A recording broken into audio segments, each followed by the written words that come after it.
Hello and welcome again with English. Today we are going to have a supplementary reading. Chapter 1. You all might have got your syllabus that how government have mentioned it. You might have got. If not, then please contact to Mr. Deepak Purohit. He will ensure you.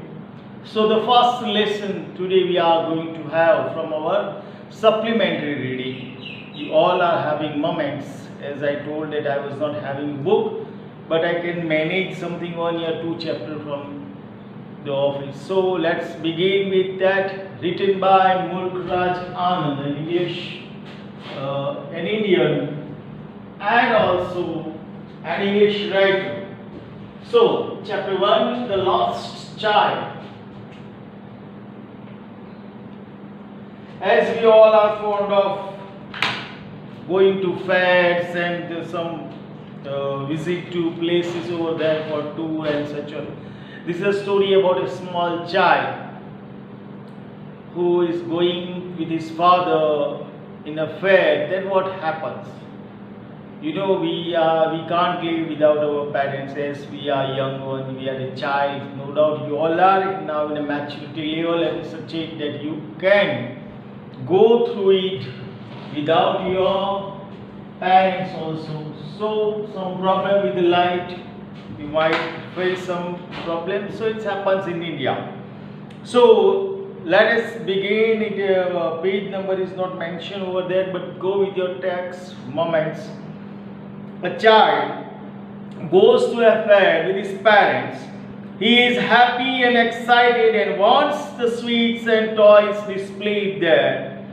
But his parents don't buy them for him. Why then does he refuse when someone else offers them to him? Obviously, when we are young, when we are in childhood, we can say we used to move here and there with our parents. Especially festival time, we are going in fair, some market, nowadays malls are there, we are going with our parents. And we assume that we buy this thing, that thing, we just say to our parents that I want this thing, I want that thing. And sometimes a certain problem creates. Then what happens? Such a problem was created with this child also. He demands lots and lots towards his parents, but they refuses. But when somebody was there who make him to buy everything, but he refuses. What was the problem over there? Within, let's continue. It was the festival of spring. From the wintry shades of narrow lanes and alley emerged a gay-clad humanity. Some walked some roads on horses, others had been carried in the bamboo and bullock carts. One little boy ran between his father's legs, brimming over with life and laughter. So there is a place where a family visits. The place is a fair was located over there. And every person somewhere on horses, they were moving in a particular street over there towards the fair. And a boy who was running with his parents, in the legs of parents, here it has been mentioned, with lots of joys and happiness and enthusiasm we can say. The boy was enthusiastic to move with his parents, looking over here and there and feeling to get something. Let's continue on page number 2. Come, child, come, call his parents as he lagged behind, fascinated by the toys in the shops that lined the way. So in the middle, while they were going towards the fair, to the fair, you can say, the child was just observing, looking over there and there. We can say window shopping in nowadays, as we used to do when we go with our friends to the market, somewhere else like fairs, etc. We used to do window shopping. It is about window shopping. At that time, he was laying by this thing with all the things. He was little bit backward. His parents told, "Come boy, come, come, come." He hurried his parents, his feet obedient to their call, his eyes still lingering on the receding toy. So obviously today also at this age also you are fond of, many of us are fond of these toys and these things. So the boy was lingering over there, looking over there with a desire to get all these things. This thing means toys. Some new words, receding, lingering are there, lagged behind, fascinated. These all words you have to go through this thing and try to use this word in your own languages while you are speaking in English with somebody. It will help you to develop your English too. No doubt it means according to English, a word means according to the sentence. Please understand this thing in English. A word means according to the sentence, according to the tenses. As he came to where they had stopped to wait for him, he could not suppress the desire of his heart, even though he well knew the old cold stare of refusal in their eyes. Superb line. He was just lingering over there, going towards the toys and different types of games and many things. That was mentioned in the fair. But he knew when he used to look at his parents, he could see the refusing movement. The refusing sense we can say. No doubt he got a lush to buy this all thing. The parents deny by looking at him in a particular way, as we used to go to the fair or market or somewhere with our parents. By looking on their face, we can understand that they are not going to buy something for us what we need. I want a toy. He pleaded, he urged. Pleaded means he requested, I want this. His father looked at him red-eyed.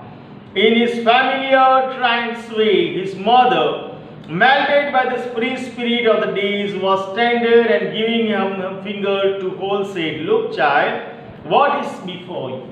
So obviously fathers are not rude. We cannot say fathers are rude, but no, we are afraid of fathers. So he looked, his father, this boy's father, this child's father also looked at him with a red eye, while mother gave him love and handed over him her finger that come on, look before you will get something more. It was a flowering, mustard field, pale like melting gold as it swept across miles and miles of even land.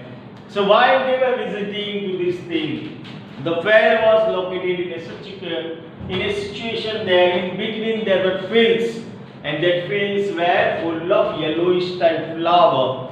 The crops had been grown, and in the middle of the path, middle of the way, they have to move towards the fair. A group of dragonflies were bursting above on their gaudy purple wings, intercepting the flight of a lawn-backed bee or butterfly in search of sweetness from the flowers. So you can understand it was spring. Spring means every flower blossoms over there. Here also the creature, the God-gifted creature like butterflies and dragonflies, they were moving here and there in search of the sweetness of the flowers. The child followed them in the air with the gaze till one of them would steal its wing and rest. So the child also was happy looking over this whole thing, and one of the butterfly came and sat over him and then flew away. And he would try to catch it, but it would go fluttering, flapping up into the air when he had almost caught it in his hands. Then his mother gave a cautionary call. Come child, come on to the footpath. Cautionary, one word is a caution, C-A-U-T-I-O-N, immediately, call we can say, immediate call. sudden call, we can say it is caution. He ran towards his parents gaily and walked abreast of them for a while, being, however, soon left behind, attracted by the little insects and worms along the footpath that were teeming out from their hiding places to enjoy the sunshine. No doubt, the blind, all children, small children, they like this all things, to catch butterfly, to catch different kinds of creatures, small insects. We had gone through all these things. As you also, we too have gone all these things. We are attracted too much with this creature, small creature. We were playing and doing lots and lots of mischief with that. So the child left little bit behind when he saw all the insects coming out from the sunshine, and then what happens?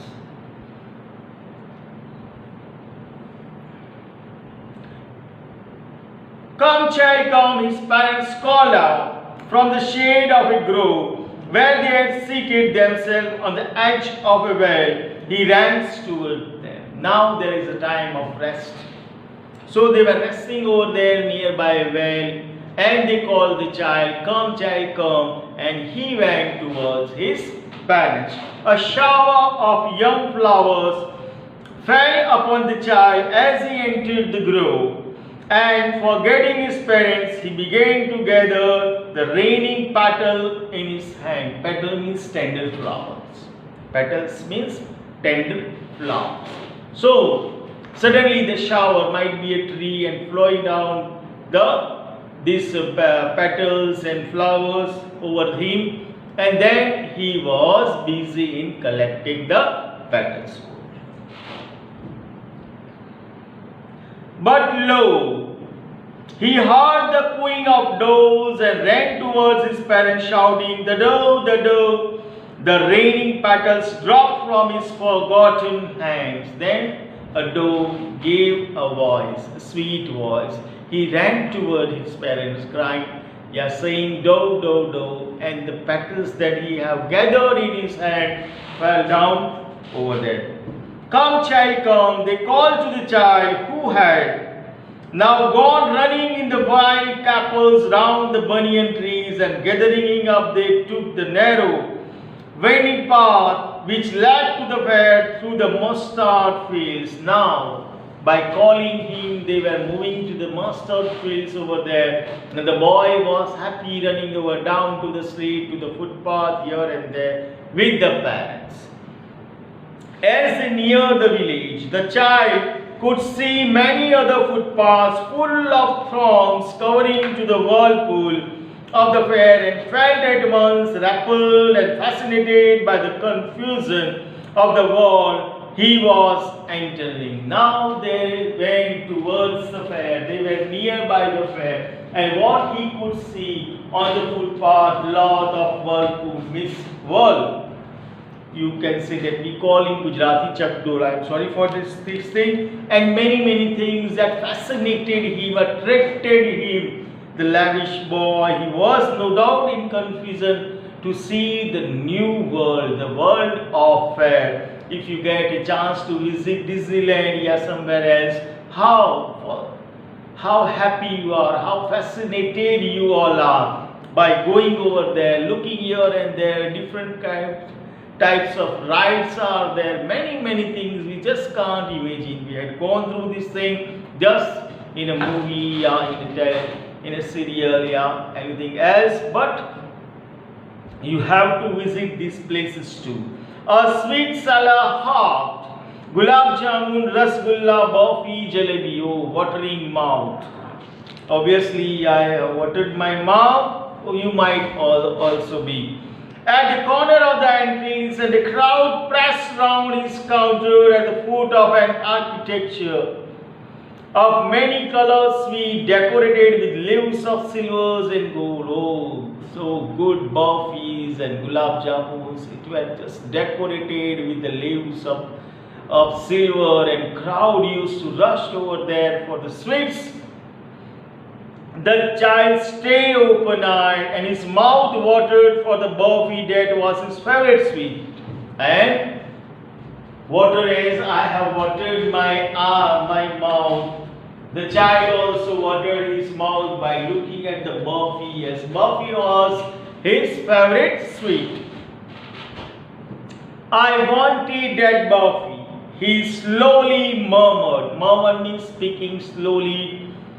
But he half knew as he begged that his play would not be heeded because his parent would say he was greedy. So without waiting for an answer, he moved on. The child murmured in his slow voice, but he knew that his parents were not affordable. Yeah, we can say that he knew. He pledged that, here one word is that he pleaded, would not be heeded because his request, P-E-L-E-A, means a request, a kind request. He knew that his request will not be accepted, and father and mother, your parents might think that this child is a greedy one. So he moved quickly from there. A flower seller heart, a garland of gulmohar, a garland of gulmohar. Gulmohar, a particular type of, you can say, a tree is there with a very, very good about orange shade or something. We cannot go through against of nature, how God has created this whole thing. So he called gulmohar garland. Garland means, you know, that we wear in our neck. The child seemed irresistibly drawn. He went towards the basket where the flower lay heaped and half murmured, I want that garland. You know, the childish emotions, the childish needs. So by looking at these garlands and pot of flower, he went towards that, and he knew that, and he murmured something that he also need this garland. But he well knew his parent would refuse to buy him those flowers because they would say that they were cheap. So without waiting for an answer, he moved, and he knew that his parents will say this is too cheap, we won't take it, he will go further, and he moved further. A man stood holding a pole with yellow, red, green and purple balloon flying from it. The child was simply carried away by the rainbow glory of their silken color, and he was filled with an overwhelming desire to possess them all. Superbly written. Overwhelming desire means too much desirable.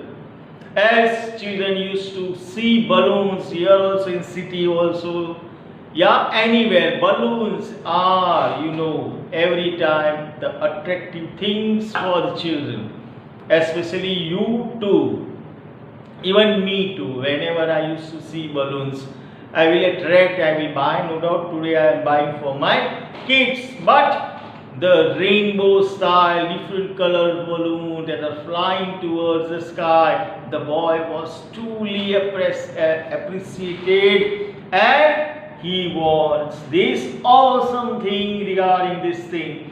Then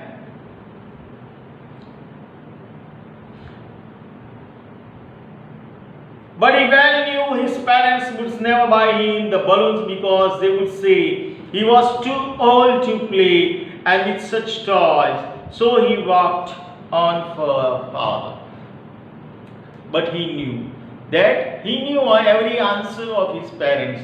So he thought that his father, his parents will say, now you are grown up one, now you are old enough, you should not play with the balloons and so and so and so. Here a snake charmer stood playing a flute to a snake which coiled itself in a basket, its head raised in a graceful bend like the neck of a swan. while the music stole into the invisible ears like the gentle rippling of an invisible waterfall. Now a charmer, snake charmer, was playing his flute towards the snake. The snake was calling the basket and moving upward his wood and head, we can say, moving here, and the child was attracted, and the music it was, oh, the flute playing, the flute music was too admirable to the child. He liked this music. That his desire, again the word came, overwhelming, means spontaneous flow of the feelings were there within the child. Again I went somewhere. The child went towards the snake charmer, but knowing his parents had forbidden him to hear such coarse music as the snake charmer played, he proceeded further. He knew that his parents have already restricted him to go through this type of music and a snake charmer. So he went further, he moves further. There was a roundabout in full swing. Man, women and children carried away in the warming motion, shrieked and cried with dizzy laughter. The child watched them intently, and then he made a bold request. I want to go on the roundabout. Please, father, mother. A roundabout, you know, just like merry-go-round. The child was moving here and there. Then he watched that many people, many women, men, they were gathered towards this thing, to a particular go round, we can say. The child was in full mood to go. He requested his father and mother that he wants to go there. He wants to play there. So this till here, there is a superb story over there. We can just see this. Let's move further. Yeah, go through. I would like to move further. We got lots of time. There was no reply. He turned to look at his parents.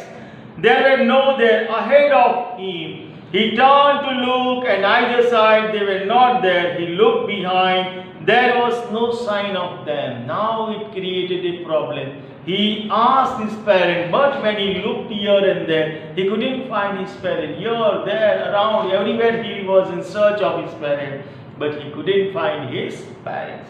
A full deep cry rose within his right throat with a sudden jerk of his body. He ran from where he stood, crying with a real fear, Mother, Father. Tears rolled down for his eyes, hot and fierce. His flushed face was convulsed with tears. Panic-stricken, he ran to one side first, then to the other, hither and thither, in all directions, knowing not where to go. Mother, Father, while his yellow turban came untied and his clothes became muddy. Now there is desperately a situation over there, a confusional situation. What to do? He went here and there, crying, shouting, either, neither, everywhere in search of his parents, but he couldn't find his parents over there. He was deeply, you can say, in frustration. His heart cried a pain over this because he lost his parents. Having run to and fro, these are idioms and phrases, either and neither, these also idioms and phrases. To and fro in a rage of running for a while, he stood defeated, his cries suppressed into sobs. At little distance on the green grass he could see through his filmy eyes, man and woman talking. He tried to look intently among the patches of the bright yellow clothes, but there was no sign of father and mother among these people who seems to laugh and talk just for the sake of laughing and talking. He could see the crowd. He went here and there, to and fro was the word over there, here, there. He could see the path in the crowd that he can find his parents but people were enjoying their life in the fair. They were laughing, talking, everything. He couldn't see his parents in the yellow clothes. He couldn't see here, there, everywhere. He was in search of his parents. Then he ran quickly again, this time to shrine to which people seems to be crowding. Every little inch of space here was congested with men, but he ran through people's legs, with little sob lingering, mother, father. Near the entrance to the temple, however, the crowd became very thick. Men jostled each other, heavy men with flashing, murderous eyes and hefty shoulders. So the gathering was more and more of the people. No doubt he couldn't be an inch towards that, but he tried a lot, lingering in the legs of the people here, moving here and there, and he was crushed by many people over there. The poor child struggled to thrust away between their feet, but knocked to and fro by their brutal movements. He might have been trampled underfoot had he not shrink at the highest pitch of voice. Father, mother, a man in the surging crowd heard his cry and, stopping with great difficulty, lifted it up in his arms. Now he was pressed by the people, though he was in search of his father. To its level best turn, he shouted over mother, father, but he couldn't find him. But a kind man, when he heard about this boy, he took him, he picked him up, he lifted him up in his arms. How did you get here, child? Whose baby are you? The man asked. He stayed clear of the mass. The child wept more bitterly than ever now and only cried, I want my mother, I want my father. He tried a lot to ask the boy that how he could be here, how he came here. Though he couldn't get the proper answer, just the child was saying, I want my father, I want my mother.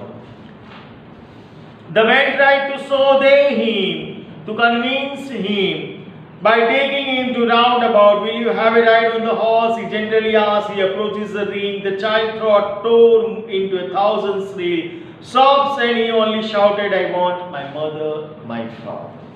Though the person tried a lot to convince him with giving him that he want to go here, he want to ride this horse, he want to sweet lots of things, but the child only told that I want my mother, I want my father.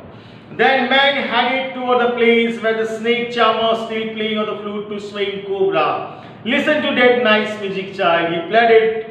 But the child shut his ears with his finger and shouted his double pitch strain, I want my mother, I want my father. The man took him near the balloons, thinking the bright colors of the balloon would distract the child's attention, and quieten him. Would you like a rainbow-colored balloon? He persuasively asked. The child turned his eyes from the flying balloons and just sobbed, I want my mother, I want my father. Again he tried a lot, taking him to the snake charmer. He told him to listen to the music. Again he went to the balloon seller. He told, you need this thing, but the depth, the voice was sprinkled out. Only and only one thing, my mother, I want my father, I want my mother. The man, still trying to make the child happy, bore him to gate where the flower seller said, look, can you smell those nice flowers, child? Would you like a garland to put around your neck?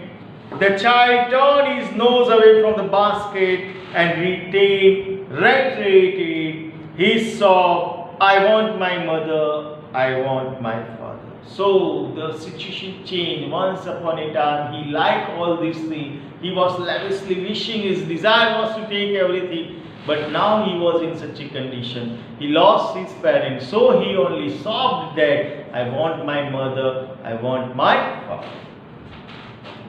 Thinking to humor his disconsolate charge by a gift of sweets, the man took him to the counter of the sweet shop. What sweet would you like, child? He asked. The child turned his face from the sweet shop And only sobbed, I want my mother, I want my father by Mulk Raj Anand. So he again took him to the sweet shop. No doubt Buffy was his favorite sweet, but this time he doesn't like everything. He didn't like anything. Just he sobbed in a great cry, I want my mother, I want my parents. So you can understand from this lesson that without our parents we are nothing. If we lose them, we can understand this thing. Till today, I miss my father, my mother too. So, it's my kind request to each and everybody, obey your parents, obey them, love them how much you could, and take care of them too. As now you are grown up one, be with them. They are the God and goddesses of for us, for every people. So this lesson, superb lesson by Mulk Raj Anand, no doubt I have gone through little bit fast, but anyhow I have to maintain something, your syllabus, your course. So my dear students, thank you very much.